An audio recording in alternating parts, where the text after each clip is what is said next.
आदाब बच्चों, मैं एक बार फिर से हाजिर हो चुका हूं आप सभी बच्चों की खिदमत में। 10th class crash course 2024 chemistry class start हो गया था। पहला क्लास हम लोग का अपलोड है, देख चुके होंगे आप लोग को। किसी प्रकार का दिक्कत होगा तो उसमें आप कमेंट जरूर कीजिएगा। क्लास आज हम लोग का दूसरा है, केमिकल रिएक्शंस एंड इक्वेशंस। ये हमारे चैप्टर थे, रासायनिक अभिक्रिया एवं समीकरण। संयोजन अभिक्रिया पढ़ लिए थे, वियोजन पढ़ लिए थे। आज हम लोग उनसे आगे अभिक्रियाओं के बारे में जानकारी प्राप्त करेंगे। तो पहला हमारा जो वीडियो है उसको अवश्य देख लीजिएगा, ताकि आपको इससे इस वीडियो को देखने के बाद आपको पूर्ण रूप से सारी समीकरण वगैरह जो भी आज हम लोग टॉपिक डिस्कशन करेंगे अच्छे से समझ में आ। चलिए तो स्टार्ट किया जाए। तीसरा हम लोग का जो रिएक्शन होगा, दो पढ़ चुके हैं, संयोजन वियोजन। आज हम लोग पढ़ेंगे एकल विस्थापन। एकल विस्थापन अभिक्रिया। एकल विस्थापन अभिक्रिया को विस्थापन अभिक्रिया भी कहा जाता है। ठीक है, यह है क्या? एकल विस्थापन अभिक्रिया है क्या? आप देखे होंगे कभी कभी क्यों घर में परिवार के लोग बैठे रहते हैं और कोई दूसरा एक आदमी आता है जो उस परिवार के आदमी को उठा करके वहां बैठ जाता है। यानी मान लीजिए आप परिवार में बैठे हुए, हम गए।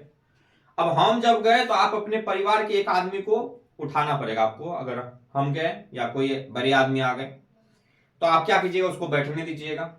यानी जब कोई एक तत्व किसी यौगिक, यौगिक माना परिवार होता है, किसी यौगिक के उनके तत्व को हटाकर, विस्थापित मतलब हटा देना, निकाल देना, विस्थापित कर उसका स्थान ग्रहण कर ले, तो वैसी अभिक्रिया कहलाती है एकल विस्थापन या विस्थापन अभिक्रिया। हमने क्या कहा कि जब कोई तत्व किसी यौगिक से उसके तत्व को निकाल दे, हटा दे, विस्थापित कर दे और खुद उसके स्थान पर बैठ जाए, खुद उसका स्थान ग्रहण कर ले, तो ऐसी अभिक्रिया को हम लोग कहेंगे एकल विस्थापन अभिक्रिया। क्या कहेंगे? एकल विस्थापन अभिक्रिया। एक एग्जांपल से हम लोग पहले समझते हैं, उसके बाद लिखेंगे। जैसे ये लोहा है Fe, ये CuSO4 में जैसे गया, यानी कॉपर सल्फेट के विलयन में जैसे एंट्री मारा, यानी कॉपर सल्फेट के विलयन में जैसे इसको डाले, तो लोहा क्या किया? जो सल्फेट है ये तो यौगिक के रूप में ही रहता है, कॉपर जो है ये तत्व है। तो इनको कहा कि रे निकल तू चुट्टा नतन। डरना था हम, लोहा है, लोहा मार हथौड़ी से सही कर देंगे। चुपचाप ही बेचारा निकल गया कि भैया आहे आबू एक साथ रहियो। तो सीयू साइड हो गया, कहा कि बेचारा हम कायल पिटाई खाएंगे, अपना सल्फेट समझे। और लोहा जाकर के सल्फेट से मिल गया और बन गया लोहा सल्फेट। तो देखिए, जब कोई तत्व, ये तत्व है लोहा, जब कोई तत्व, ये यौगिक है, किसी यौगिक के उसके तत्व को, ये तत्व है, उसके तत्व को विस्थापित कर खुद इसका स्थान ले ले, खुद इसका स्थान ले ले, तो ऐसी अभिक्रिया एकल विस्थापन अभिक्रिया कहलाती है। क्या कहलाती है? एकल विस्थापन अभिक्रिया कहलाती है।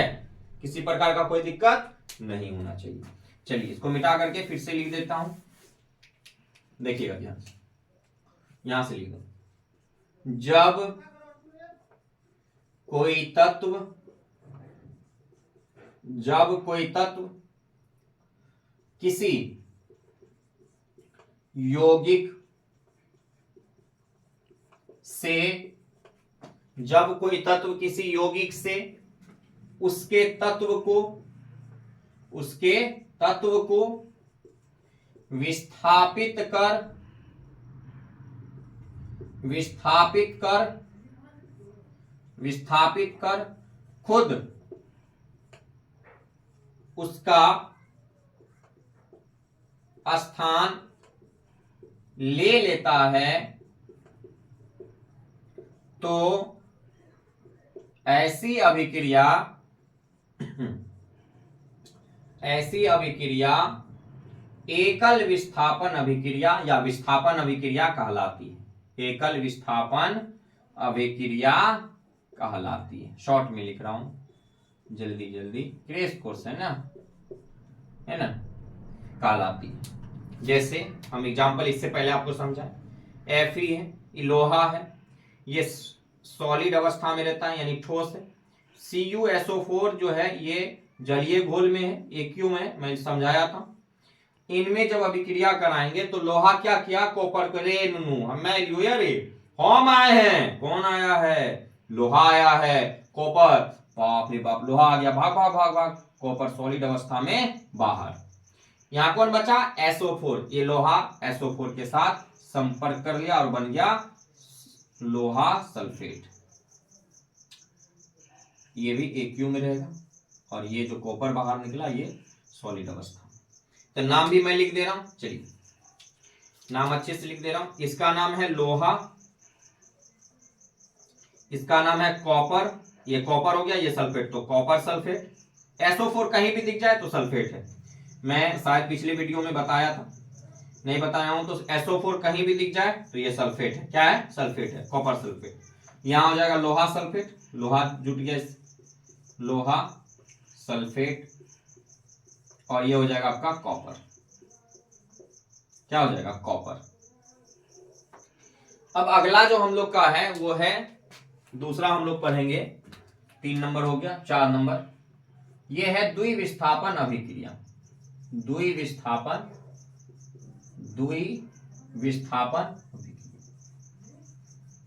द्विविस्थापन अभिक्रिया बहुत आसान है।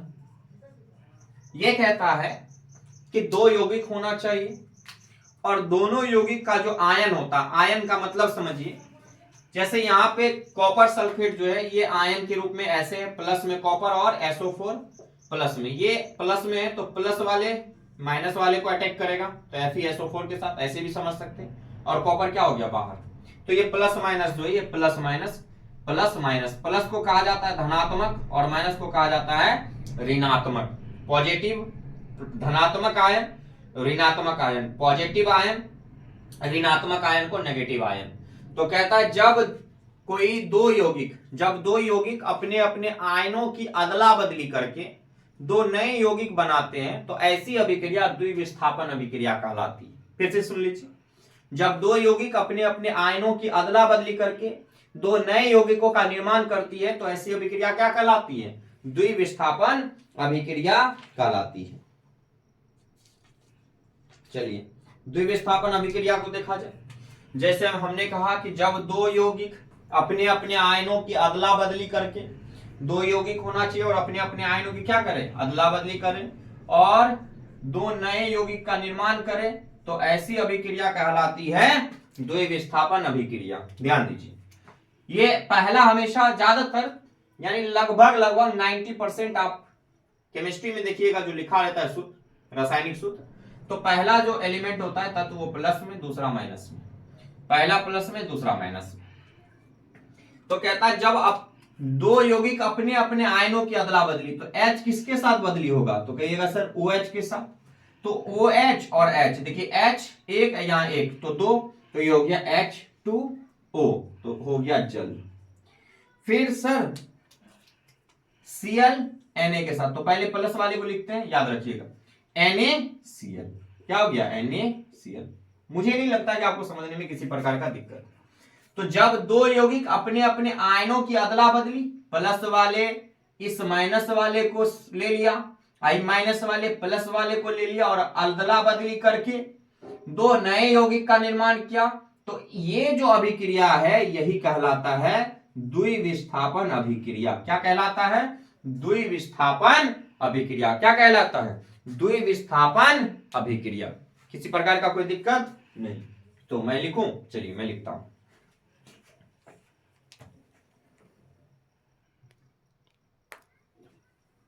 चलिए मैं लिख दिया हूं, जब 2 यौगिक अपने अपने आयनों की अदला बदली करके 2 नए यौगिकों का निर्माण करती है तो उसे क्या कहते हैं, द्विविस्थापन अभिक्रिया। अभी समझाया मैं, तो इसको आप एग्जाम्पल के तौर पे लिख सकते हैं। तो मैं इसको मिटा रहा हूं, आप इससे पहले स्क्रीनशॉट ले लिए होंगे, समझ गए होंगे। इसका मैं नाम लिख देता हूं, आप समझ गए किस तरह से। ये प्लस माइनस रहने दीजिए, चलिए यहां भी प्लस कर दीजिए, माइनस हो जाएगा, पहला वाला प्लस, दूसरा वाला माइनस।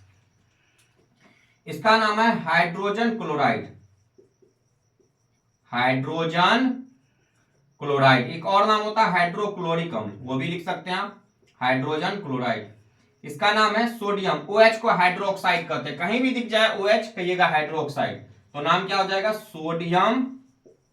ये तो Na सोडियम है, OH को क्या कहते हैं, हाइड्रोक्साइड। OH को हाइड्रोक्साइड, हाइड्रोक्साइड नाम हो गया हाइड्रोक्साइड। ये NaCl है। NaCl का नाम आप लोगों को पता होगा, बहुत बच्चे को पता होगा, सोडियम क्लोराइड। सोडियम, Na को सोडियम, क्लोरीन का शादी हो चुका है तो क्लोराइड, बताए थे ना पिछले वाले वीडियो में, नहीं देखे तो जाकर के देख लीजिए। और ये हो जाएगा जल, ये इसका नाम क्या है, जल। किसी प्रकार का कोई दिक्कत है ना। जब दो यौगिक अपने अपने आयनों की अदला बदली करके दो नए यौगिकों का निर्माण करती है तो ऐसी अभिक्रिया द्विविस्थापन अभिक्रिया कहलाती है। चलिए इसका स्क्रीनशॉट ले लीजिए, मैं अगले अभिक्रिया पे आता हूं।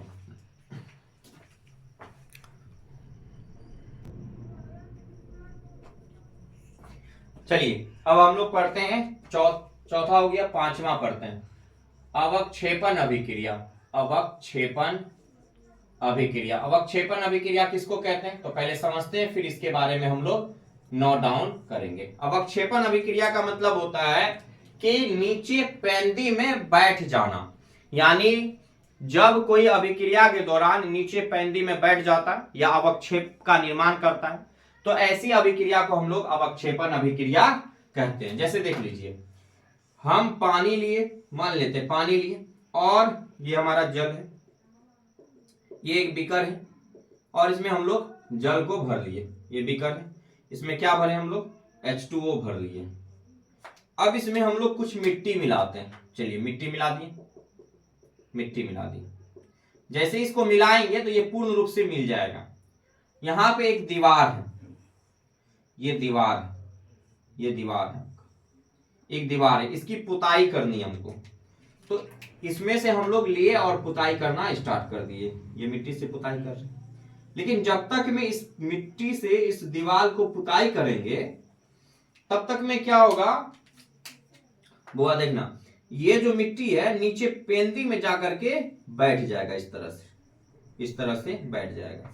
और फिर जैसे ही दीदी लोग आएगी तो फिर पापा की परी लोग इसमें हाथ दे करके इसको ऐसे ऐसे चलाएगी, घिकोड़ेगी, फिर ये जाकर के फिर से उसी रूप में आ जाएगा और फिर मिट्टी पानी एक, फिर इसको क्या करेगी, पप्पा की पौरिया इसको पुताई करेगी। तो ये जो नीचे बैठ गया, ये जो नीचे बैठ गया इसी को कहते हैं अवक्षेप। क्या कहते हैं, अवक्षेप, केमिस्ट्री की भाषा में। और ऐसी अभिक्रिया ही कहलाती है अवक्षेपण अभिक्रिया। क्या कहलाती है, अवक्षेपण अभिक्रिया। क्या कहलाती है, अवक्षेपण अभिक्रिया। कोई दिक्कत इसमें, जैसे AgNO3 हम लोग ले लेते हैं, AgNO3, सिल्वर नाइट्रेट, और हम लोग ले लेते हैं NaCl। जब सिल्वर नाइट्रेट को NaCl के साथ अभिक्रिया कराते हैं, ये भी एक्वस यानी जलीय घोल में रहता है, ये बात याद रखना है, जलीय घोल में, ये भी जलीय घोल में। मैं इसका सिंबल लिख देता हूं, ये AQ में रहेगा, ये भी AQ में, यानी जलीय घोल में। जब इनको अभिक्रिया कर, जब इन दोनों को मिलाते हैं तो Ag जो है ये Cl के साथ रिएक्ट हो जाता है। आप द्विविस्थापन अभिक्रिया में पढ़े होंगे कि ये पहला प्लस दूसरा माइनस, पहला प्लस दूसरा, तो प्लस वाला माइनस के साथ, इस तरह समझ लीजिए। AgCl जो है ये मिल करके, AgCl मिल करके ठोस बन जाएगा। क्या बन जाएगा, ठोस बन जाएगा, और नीचे पेंदी में क्या हो जाएगा, बैठ जाएगा, नीचे पेंदी में जाकर के बैठ जाएगा और निर्माण कर लेगा किसका, अवक्षेप का। तो ये जो एरो है, ये बुआ एरो का मतलब ही होता है अवक्षेप। क्या मतलब होता है, अवक्षेप। क्या मतलब होता है, अवक्षेप। और प्लस में आ जाएगा आपका AgCl हो गया, NaNO3, सोडियम नाइट्रेट, प्लस में क्या आ जाएगा, सोडियम नाइट्रेट। ठीक है, याद रहेगा, सोडियम नाइट्रेट, सोडियम नाइट्रेट। और ये इसकी जो अवस्था रहेगी ये रहेगी जलीय घोल। AQ का मतलब होता है जलीय घोल, है ना, एक्वस सॉल्यूशन। तो हम क्या लिखेंगे इसमें, वैसी अभिक्रिया जिसमें अवक्षेप का निर्माण हो, वैसी अभिक्रिया जिसमें अवक्षेप का निर्माण हो उसे हम लोग कहते हैं अवक्षेपण अभिक्रिया। क्या कहते हैं, अवक्षेपण अभिक्रिया। मैं लिख देता हूं,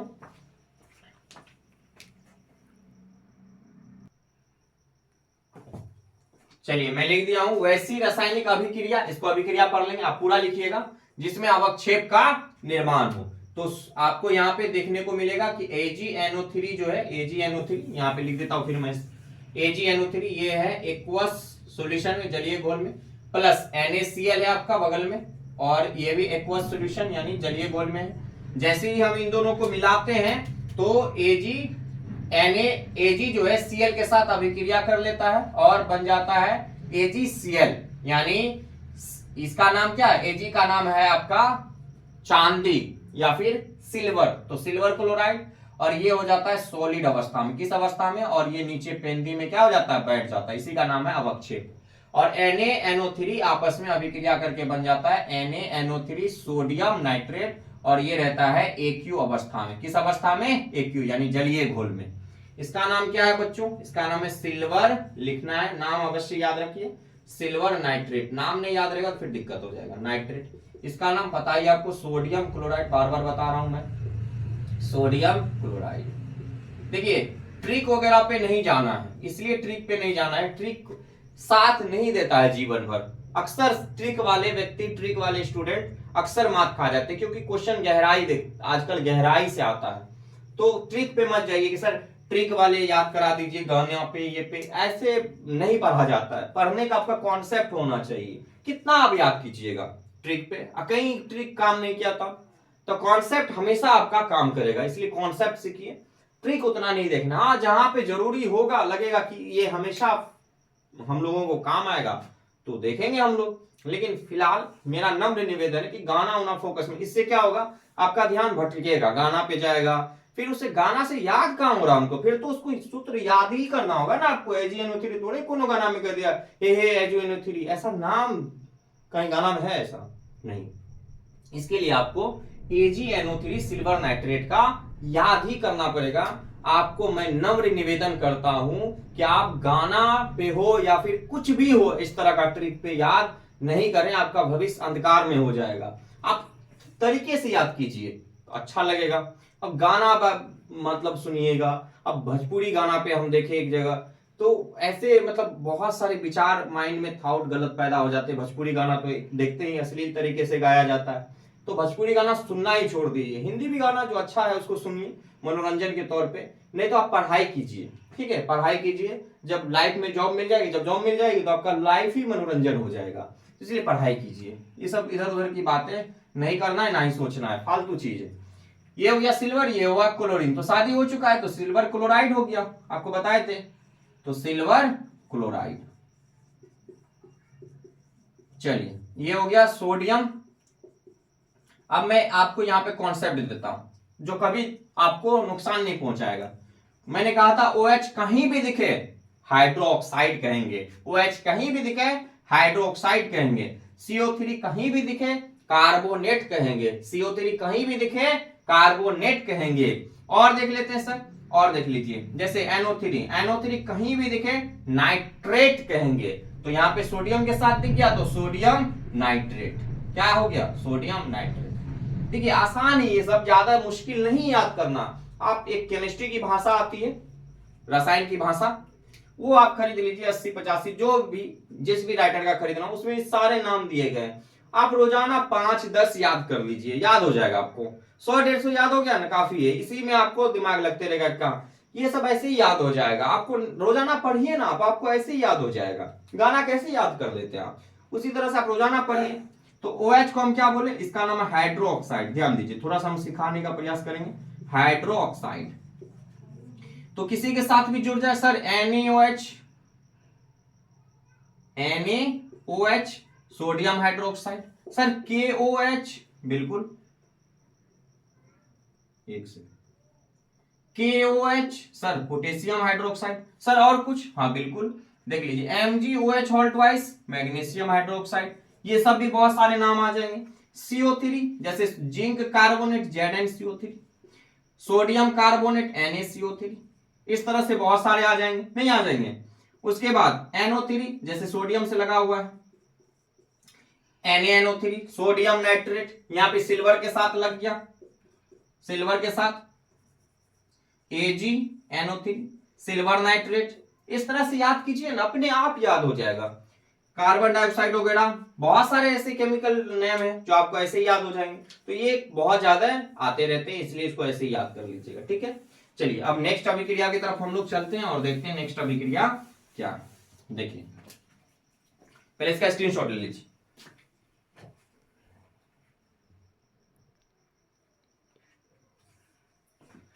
चलिए मैं थोड़ा सा लिख दिया हूं क्योंकि वीडियो लंबा हो जाएगा ऐसे लिखने उखने में। उष्माक्षेपी अभिक्रिया, उष्माक्षेपी अभिक्रिया क्या है? देखिए उष्मा का और क्षेपी, क्षेपी का मतलब होता है, उष्माक्षेपी का मतलब होता है उष्मा का निकलना। उष्माक्षेपी का मतलब क्या होता है?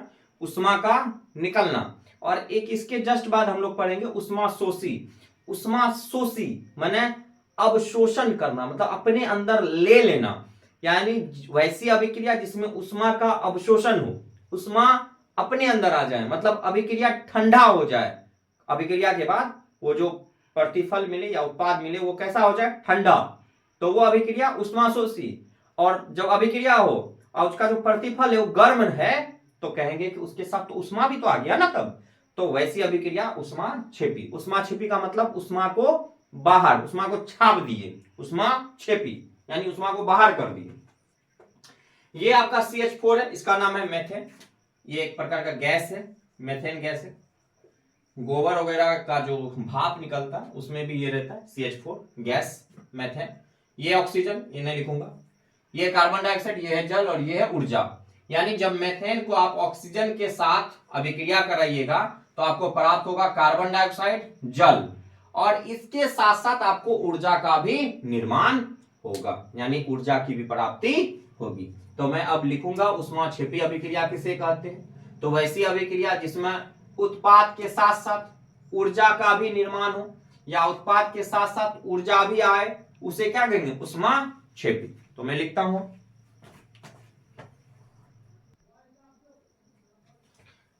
चलिए इसको लिख लीजिए आप देख करके और फिर मैं समझा देता हूं।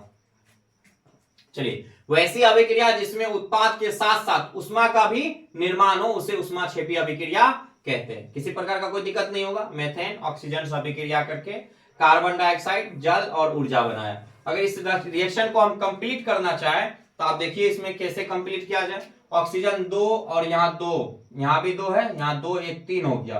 तो मैं एक काम करता हूं, हाइड्रोजन 2 2 4 हो जाएगा, यहाँ भी हाइड्रोजन 4 है, कार्बन 1 है और ऑक्सीजन देखिए, सॉरी पहले कार्बन देख लेते, कार्बन 1 कार्बन 1, हाइड्रोजन 4 हाइड्रोजन 4 हो गया। ऑक्सीजन देखिए 2 यहाँ 2 यहाँ 4, ऑक्सीजन 2 है, क्या करेंगे 2 लगा देंगे यहाँ, तो 4 हो गया ना।